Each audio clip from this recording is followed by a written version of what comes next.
Silvester v Brazílii sa nezačína večer. Začína radom na chlieb a šošovicu o 7:30 ráno. Susedia, pot, chaos. Potím sa ešte skôr, ako sa deň vôbec rozbehne. Zoberiem teda deti do bazéna ku svokre, no a o 30 minút ma z neho vyženú hromy a blesky. Perfektné. Na Slovensku riešiš kabát a šál, tu riešiš, či v bielých šatách nebudeš vyzerať ako mokrý obrus. Lebo áno, na Silvestra sa v Brazílii nosí biela, pre šťastie a pokoj.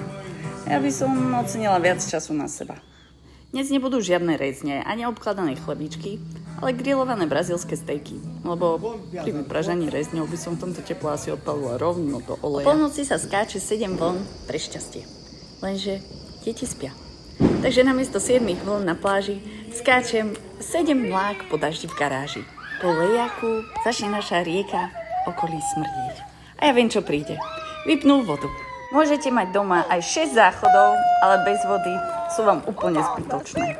Modlím sa, aby návšteve stačilo len cykr. A keď zaznie Feliz Ano Novo, som spotená, mokrá, bez vody, s pivkom v ruke a hovorím si, tak toto je Brazília.